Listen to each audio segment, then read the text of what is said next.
So if you are going to live a life that is a blessing to this world, a blessing to God, and a blessing to his kingdom, you have to resolve that you are here to give yourself as a gift.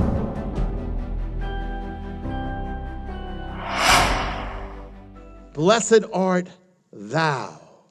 A blessing cannot be self-centered, or it cannot be a blessing. You'll never see a blessing, Baruch atah Adonai, that will focus on itself. Will never say, and me. It doesn't say, it's all God. It's all you. A blessing doesn't even have the I, doesn't have the me in it.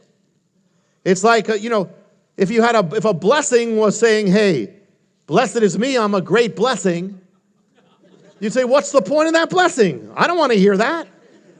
That doesn't bless me. Doesn't bless anything. So therefore, a life, if you're focused on yourself, you forgot your purpose. There's no purpose. If you're living for the sake of living, what's the point? You've got a purpose. The blessing must forget about itself to be focused totally on God's will and God's glory and blessing others and loving. Blessings do not have a me in them. They are all based on the you. You want to be a blessing, let go of the me and go. Now something else here. The more you get wrapped up in yourself, not only the more things don't make any sense, the more you don't have purpose, and the more weighed down you end up getting.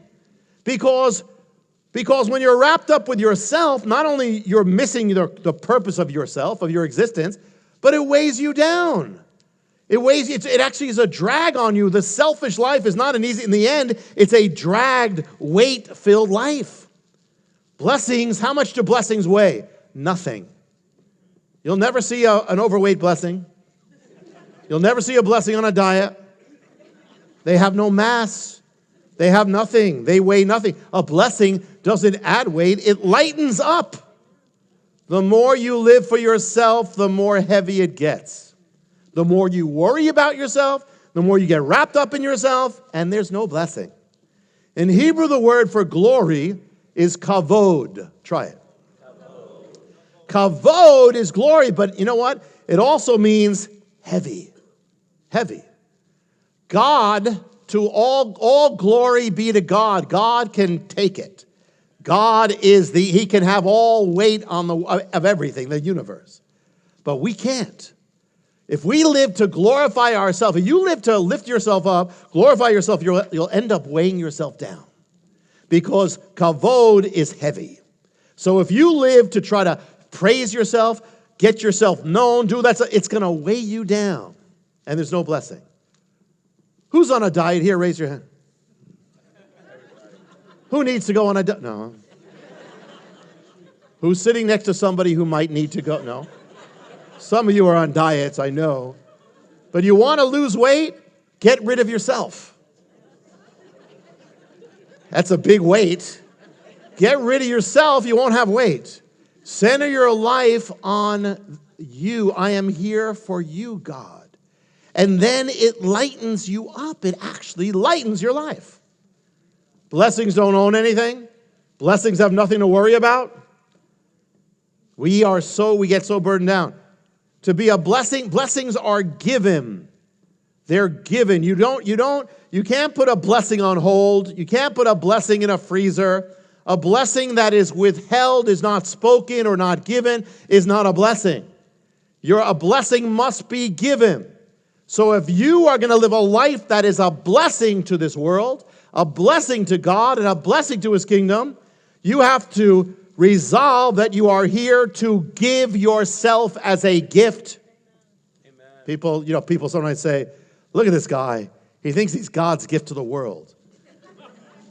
Well, we follow the one who was God's gift to the world, who is God's gift to the world, and we have him in us. That means we are to live as if we were a gift to the world. Not the gift, but a gift. Because the presence of the gift gives. The presence of Messiah always gives of himself. So if you really have him strong in your life, you're going to want to do that. Resolve that I am here to bless. I am here to bless God, and I am here to bless others. What does he say, Hear, O Israel? love the Lord your God with all your heart, mind, soul, strength, and love your neighbor as yourself, period. Blessings. Blessings are, in the Bible, pretty much irrevocable. I mean, you can mess up, you can end up not receiving it, but the blessing is given not based on the person who gets it. The blessing is based on the one who gives it. God blesses because he's God.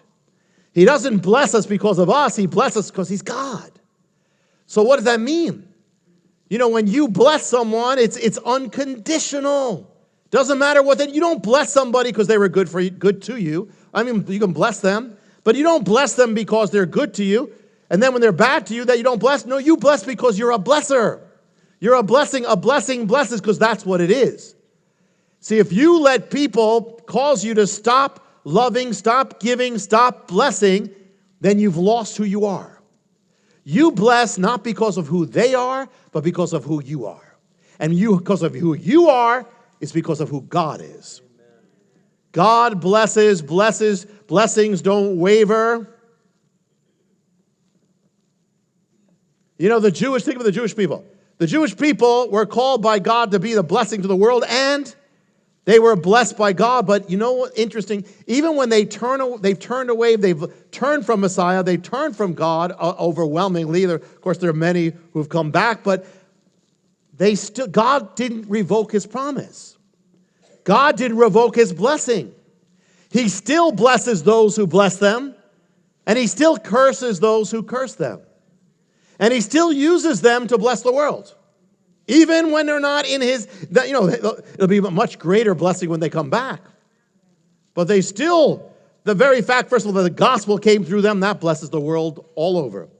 But even in other ways, when you look, if you've ever done this, look at the Nobel Prize winners, and you'll see so many Jewish people. And they represent like nothing of the world.